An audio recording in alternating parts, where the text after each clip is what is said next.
오늘은 여러분과 함께 바디메오가 왜 길가에 앉아 있었는지 이 부분을 여러분과 성경을 통해서 한번 알아보겠습니다. 마가복음 10장 46절에서 52절입니다. 여러 군데 써 있지만 마가복음 10장 46절에서 52절이 소경이 눈 뜨는 사건을 제일 잘 표현해 놨어요.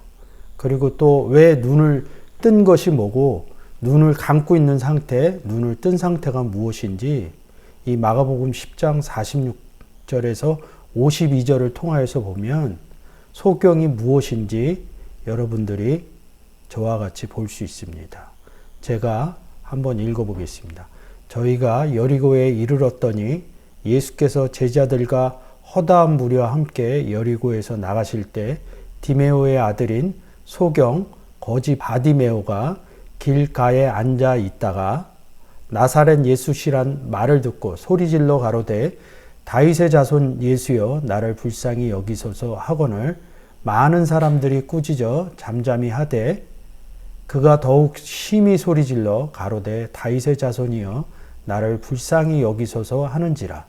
예수께서 머물러 서서 저를 부르라 하시니 저희가 그 소경을 부르며 이르되 안심하고 일어나라 너를 부르신다 하매 소경이 겉옷을 내어버리고 뛰어 일어나 예수께 나오거늘 예수께서 일러 가라사대 내게 무엇을 하여 주기를 원하느냐. 소경이 가로되 선생님이여 보기를 원하나이다. 예수께서 이르시되 가라 내 믿음이 너를 구원하였느니라 하시니 저가 곧 보게 되어 예수를 길에서 쫓으니라. 바디메오가 예수 그리스도를 만날 때 길가에 앉아 있다가 구원을 얻어서 길에서 쫓는 장면입니다. 성경에서 길가에 앉아 있다는 뜻은 무엇인가 여러분과 함께 좀 나눠보고 왜 소경인 바디메오가 길 안도 아닌 길가에 앉아 있었을까요?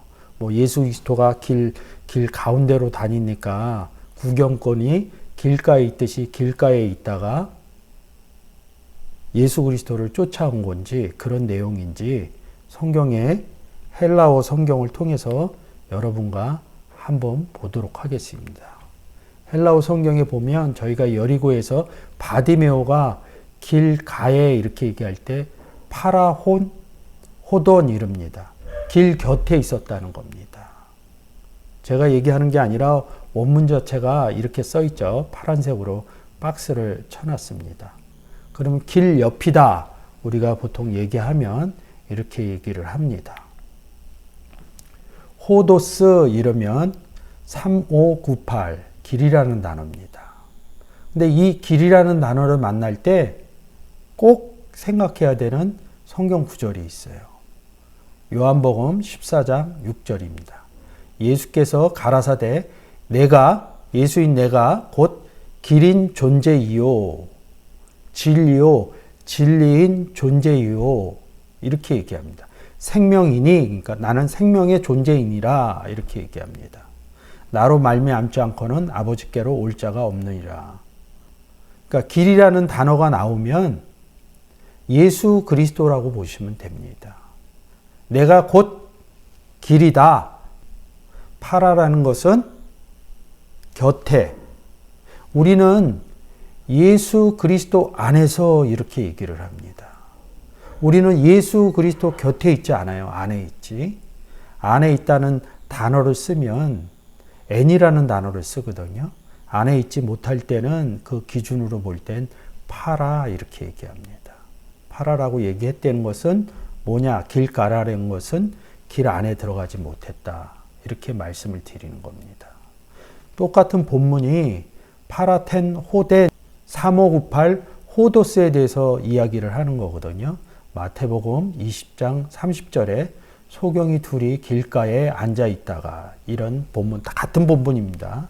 마가복음 10장 46절은 여러분들하고 같이 본문 자체를 다 읽어봤고요.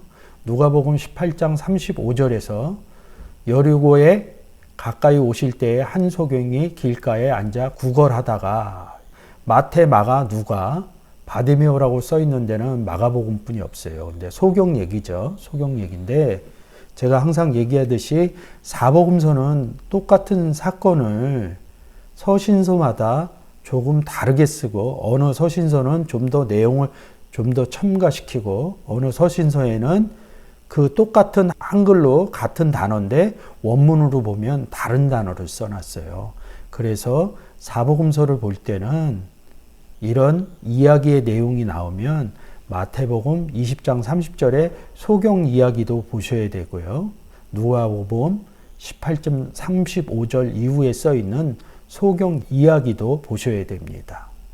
그래서 사복음서는 같은 내용을 서신서마다 조금 다르게 써놨습니다.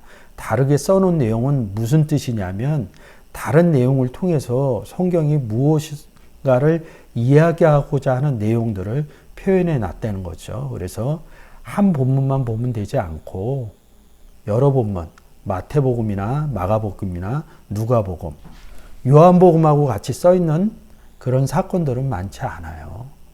보통 마태, 마가, 누가 이렇게 세 복음서로 같이 같은 내용들을 표현해 놓았습니다. 지금 얘기한 내용들이 길 안에 들어가지 못한 길 바깥에 있었다 이런 내용이거든요. 길 안에 들어갔다는 건 예수 그리스도 안에 들어갔다는 내용입니다. 길가 얘기를 하죠. 여러분들이 잘 아는 마태복음 13장 4절 뿌릴새 뭐를 뿌립니까? 씨를 뿌렸죠.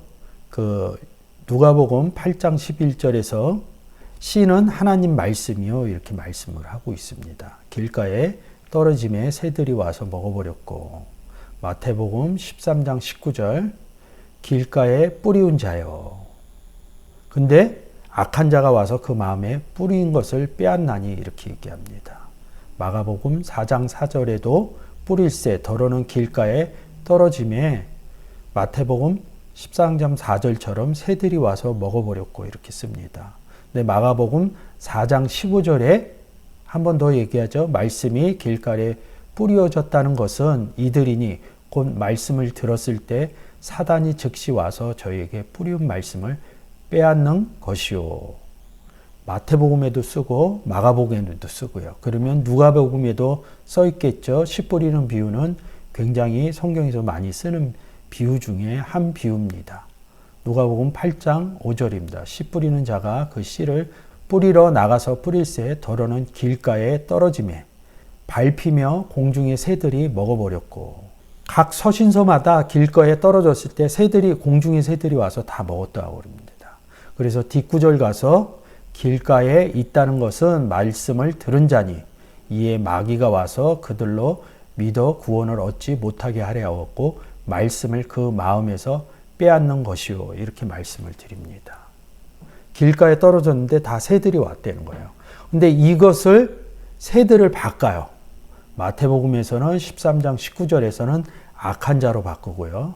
마가복음에서 새들이라고 그리고 15절에 가서 사단이 즉시 와서 저희에게 뿌리운 말씀을 빼앗는 것이요 이렇게 얘기합니다.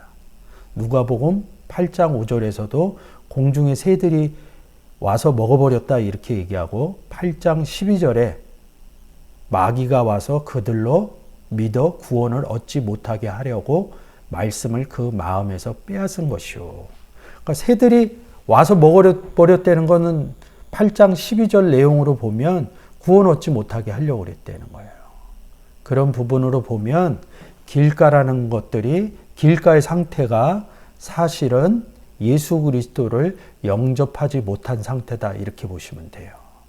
근데 바디메오가 길가에 앉아 있었잖아요. 근데 나중에 보면 구원을 얻었느니라 이렇게 얘기하는 거 보면 길 안에 들어갔다는 뜻이겠죠. 자, 그래서 제가 이렇게 한번 정리를 해봤습니다. 마태, 마가, 누가복음에서는 다 길가에 떨어졌을 때 새들이 와서 먹어버렸다 그럽니다.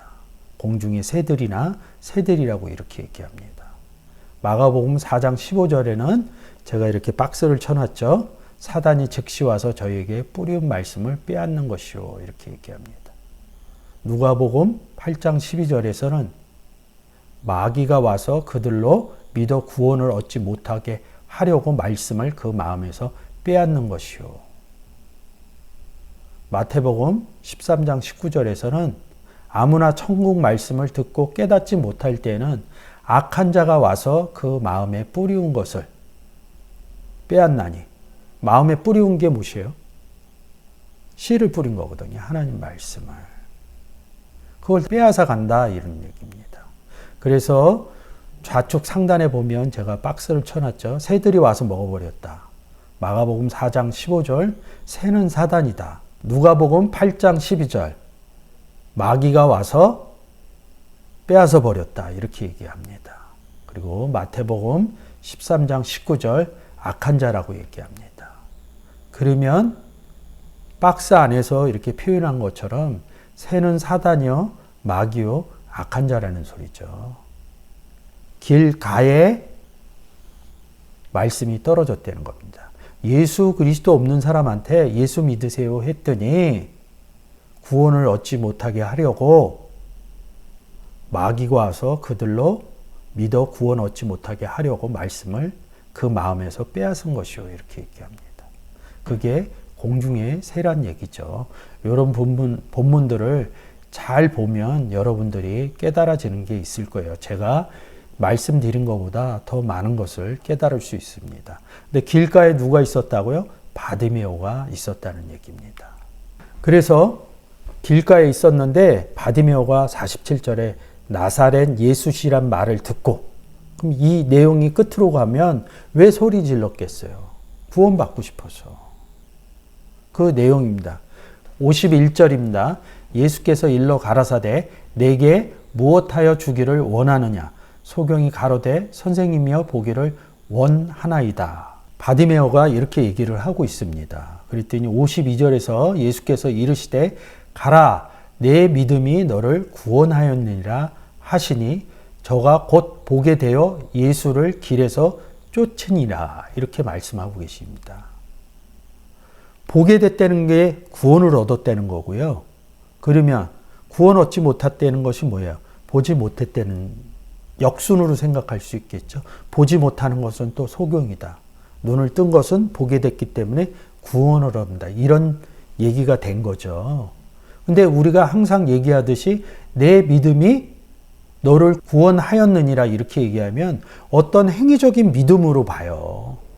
그러니까 내 믿음이 너를 구원하였느니라 그러니까 막 소경이 막 소리 질러서 바디메오가 소리 질러서 받은 것처럼 생각을 한다고요. 구원의 조건은 뭐라고요? 우리가 구원을 받았다 이것은 죄사함을 받았다는 겁니다. 죄사함을 받았다는 경우가 어떤 영접했다는 거예요. 행위로는 구원을 얻지 못해요. 에베소서 2장 8절에 너희가 믿음으로 말미암아 구원을 얻었나니 이렇게. 이것은 하나님의 선물이다. 이렇게 말씀하고 계십니다. 어떤 행위로서 얻지 못해요. 우리가 구원 얻는 것은 예수 영접하는 방법뿐이 없어요. 그러면 내 믿음이 너를 구원하였느니라 이러면 제가 믿음이라는 단어 갖고 여러분과 교제한 부분이 있으니까 유튜브에서 찾아보면 믿음에 대해서 잘 얘기를 해놨어요. 이 믿음이 너를 구원하였느니라. 바디메오를 구원한 건 뭐예요? 예수 영접한 거예요. 예수 그리스도하고 얘기할 때 영접한 사건을 써는 거예요. 그래서 예수 그리스도가 길가에 앉아있는 말씀을 던졌는데 그게 들어간 거예요. 예수 영접한 얘기를 하는 겁니다. 예수를 영접했다 이런 내용입니다. 내 믿음이 너를 구원하였느니라 이렇게 써있는 내용들이 다른 복음서에도 있어요. 다른 내용에도. 마태복음 9장 22절 혈류병 걸린 여인의 얘기거든요. 예수께서 그를 고쳐주시고 하시는 거예요. 예수께서 돌이켜 그를 보시고 가라사대에 따라 안심하라. 내 믿음이 너를 구원하였다 하시니. 그러니까 여러분들은 이런 얘기하면 혈류병 멈췄다, 병 고쳤다 이렇게 보신다고요. 뭐 그렇게 보셔도 돼요. 근데 성경이 뭘 표현하기 위해서 그렇게 써 있냐 이거죠. 예수가 없을 때 병 걸렸다 이런다고. 병이 없는 사람 뭐예요? 건강한 사람이라고. 이 건강한이란 단어를 찾아가면 예수 그리스도가 있다 이런 내용으로 나옵니다. 그 단어가. 병 걸렸다는 건 건강치 못하다는 거예요. 건강에 반대 아니에요. 그렇게 얘기하면. 혈류병 걸린 여인은 예수 그리스도를 영접했다는 겁니다. 그 내용을 갖고 마태복음 9장 22절에서 18절서부터 26절이라고 써놨죠. 그 내용을 보면서 예수 영접한 구원의 내용으로 보시면 여러분에게 많이 도움이 될 겁니다. 두 번째 마가복음 얘기는 지금 하고 있으니까 넘어가고요. 누가복음 17장 19절에서 10명의 문둥병자 얘기죠. 11절서부터 19절 써 있습니다. 그에게 이르시되 일어나 가라 내 믿음이 너를 구원하였느니라 하시니라. 이 내용을 보면 10명의 문둥병자가 병을 고쳐요. 그래서 대제사장한테 보내니까 10명이 가다 한 문둥병자만 돌아와요. 그러니까 너는 왜 거기로 안 갔냐 이렇게 얘기하니까 얘기하는 그런 부분입니다. 근데 대제사장한테 가라 했는데 왜 10명이 가다가 한 명만 오냐고요. 시브리서 3장 1절 대제사장인 예수 그리스도를 생각하라 이릅니다. 이 한 문둥병자는 제대로 돌아온 거죠. 그래서 내 믿음이 너를 구원하였느니라 이렇게 써 있는 겁니다. 문둥병 고치는 얘기가 있어요. 바울도 비늘 떨어진 얘기가 이 비늘이란 단어가 문둥병이하고 동일어 단어예요. 그래서 눈에서 비늘이 떨어진 것은 문둥병 고쳐진 거랑 똑같다고요. 이 누가복음 17장 19절의 내용하고 같은 내용이라고 보시면 됩니다. 그래서 내 믿음이 너를 구원하였다는 것은 우리를 구원시켜 줄 수 있는 것은 예수 그리스도뿐이 없어요. 우리가 구원의 증거로 얘기할 수 있는 것은 요한복음 1장 12절 영접하는 자고 요한복음 3장 16절 세상을 이처럼 사랑하사 독생자를 주셨으니 예수를 받아들인 결과고요. 갈라디아서 4장 6절 뭐라 합니까? 너희가 아들인 거로 그 아들의 영을 너희 마음 가운데 보냈다 이렇게 얘기하죠. 그래서 보면 누가복음 8장 12절하고 마태복음 13장 19절에 보면 마음에서 빼앗는 것이요. 마음에 뿌리운 것을 빼앗는 것이요. 이렇게 얘기합니다. 우리 마음 가운데 그 아들의 영을 보냈다는 거예요. 말씀이신 예수 그리스도를요. 이런 부분으로 보시면 또 본문이 달리 보일 수 있습니다.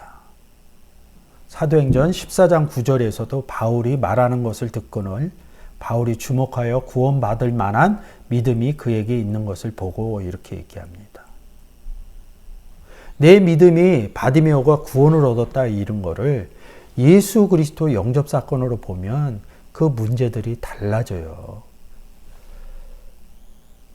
10장 46절에서부터 52절의 내용이 예수 영접한 구원의 사건이구나. 그러면 구원받기 전에 길가에 있었고 소경이었고 구원을 보게 되니까 보게 되었고 눈을 뜨게 되었다 이릅니다. 근데 하나 문제가 뭐냐면 길가에 있었잖아요. 그러면 요한복음 14장 6절에 나는 길이요 진리요 생명이라고. 길 바깥에 있으면 예수 그리스도 안에 들어가야 되죠. 길 안에 있어야 됩니다.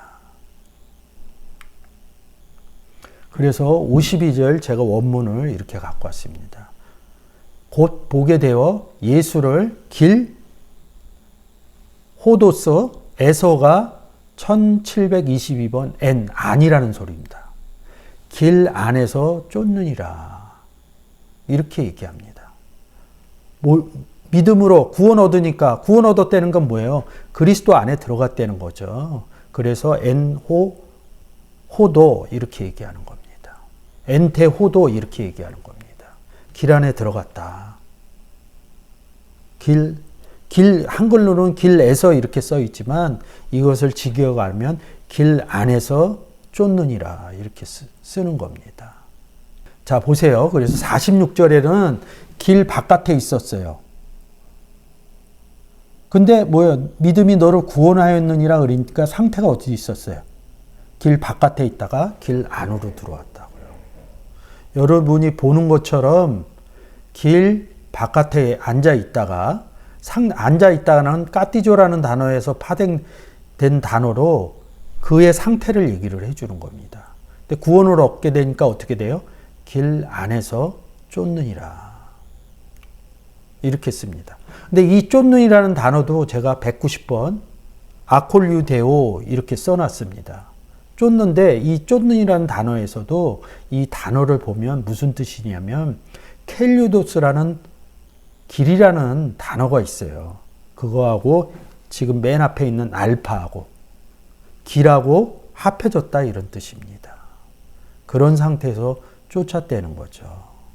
우리가 예수 그리스도가 없을 때는 길 밖에 있으면서 소경인 상태고, 우리가 예수 그리스도를 영접하면 소경이 아니고 보는 상태가 돼서 길 바깥에 있는 게 아니라 길 안에 있는 상태고, 예수 그리스도와 함께 가는 아콜리오 데오와 같은 쫓는 상태. 이게 쫓는이라 이렇게 하니까 뭐 뒤를 쫓아가는 게 아니라 같이 가는 의미를 써놓은 거예요. 이 단어가 굉장히 많아요. 그러니까 여러분들이 이 190번 아콜리오 데오만 잘 해석이 되면 이거 되게 많이 써 있습니다. 그러면 누구와 함께 가느냐 이런 부분을 볼 수 있어요. 개인적으로 이 190번 아콜리오 데오 단어는 굉장히 저는 개인적으로 좀 중요하게 생각하는 상태예요. 이 단어 하나만 보면 예수 그리스도와 함께 가느냐 안 가느냐 이런 부분을 그 본문을 통해서 볼 수가 있습니다. 그러니까 우리가 길가에 파라텐 호돈에 있는 사람인지 엔테 호도에 있는 예수 그리스도 안에 있는 사람인지 예수 그리스도와 함께 쫓는 사람인지 이런 부분을 오늘 바디메오의 길가에 앉은 사건에서 구원받은 바디메오의 이야기로 여러분과 함께 나누어 보았습니다.